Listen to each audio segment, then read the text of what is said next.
Masih ada yang bertanya mengenai jumlah helikopter. Di mana 50 helikopter itu gitu ya. Jadi ini datanya. Ada beberapa pihak, sedikit pihak yang masih membandingkan bencana sekarang dengan bencana-bencana sebelumnya. Jadi saya mau sampaikan begini. Izin Pak Menko, Pak Mensesnek, serta Bapak-Bapak sekalian, saya izin menambahkan sedikit saja. Jadi yang pertama, kemarin beberapa kali dan tadi pagi pun masih ada yang bertanya mengenai jumlah helikopter. Di mana 50 helikopter itu gitu ya. Jadi ini datanya.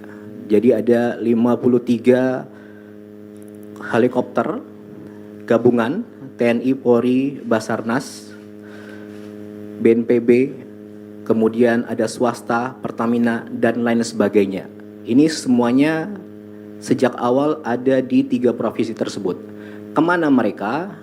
Mereka menerbangkan logistik ke daerah yang tidak terjangkau melalui darat, yang jalannya putus, yang belum tersambung, ke desa-desa. Kemana? Ke kepala desa, ke posko peninjauan, dan lain sebagainya. Kira-kira seperti itu. Kemudian kalau saya boleh cerita sedikit, jadi sejak minggu pertama bencana, Bapak Presiden langsung mengirimkan helikopter pribadi beliau ke Aceh untuk digunakan oleh Gubernur Aceh beserta timnya, beserta keluarganya. Silahkan digunakan kemanapun untuk berkeliling Aceh. Itu sejak minggu pertama, ya. Ini ada beberapa fotonya. Itu yang pertama, oke. Kemudian yang kedua, ada beberapa pihak, sedikit pihak yang masih membandingkan bencana sekarang dengan bencana-bencana sebelumnya. Jadi saya mau sampaikan begini. Setiap bencana punya tantangan sendiri, butuh penanganan sendiri. Dan yang pasti setiap pemerintah di kala itu pasti ingin yang terbaik dan yang tercepat untuk memulihkan, ya. Dan sekarang ini kita sudah masuk dalam 1 bulan pasca bencana, 1 bulan pertama. Dan alhamdulillah pemerintah, kita semua di sini, termasuk Anda rekan-rekan pers dan semua yang ada di sana, dalam 1 bulan ini kita ada hasil konkret. Apa itu?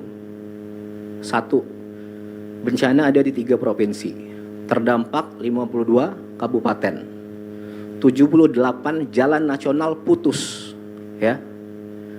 Per 1 bulan dari 78 tinggal 6 yang masih proses penyambungan. 4 titik di Aceh dan ada di Sumbar dan di Sumut.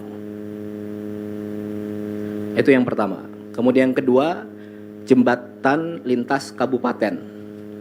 Banyak sekali jembatan yang menghubungkan antar kabupaten yang putus. Per sekarang 1 bulan seperti yang Mbak Kasat tadi sampaikan, 12 jembatan yang sungainya lebar-lebar 50 meter ke atas, bahkan di Biren itu sampai 180 meter, itu tersambung. Pasang jembatan ini biasanya 1 bulan lebih. Oleh petugas dibantu warga, bisa ada yang 1 minggu, ada yang 10 hari. Itu dari baja. Bajanya beratnya 30 sampai 50 ton, ya. Kenapa jembatan yang utama kita fokus selain yang lainnya? Karena agar bisa jalur logistik masuk, tembus antar kabupaten, antar provinsi. Yang belum tembus kita pakai bantuan udara, itu ya. Ini ada beberapa videonya. Ini jembatan ke-13, sudah 90% hampir jadi di Batang Toru. Ini juga lebar juga.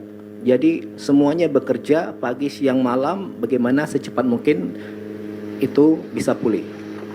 Itu yang kedua. Kemudian yang ketiga, mengenai jumlah hunian. Dalam 1 bulan ini, seminggu ke depan, ada 600 rumah hunian yang akan jadi. Minggu depan insya Allah jadi. Kemudian dari BNPB ada 450 hunian. Bapak Presiden menginstruksikan ke Kepala Danantara untuk bangun secepat-cepatnya rumah hunian 15.000 rumah. Ini salah satu yang sudah dikerjakan. Anda bisa lihat sendiri progresnya bagaimana. Kemudian selanjutnya lagi Menteri Perumahan minggu lalu sudah mulai bangun 2.500 rumah hunian tetap di Sumatera Utara. Lahannya dari siapa? Lahan BUMN, dari PTPN.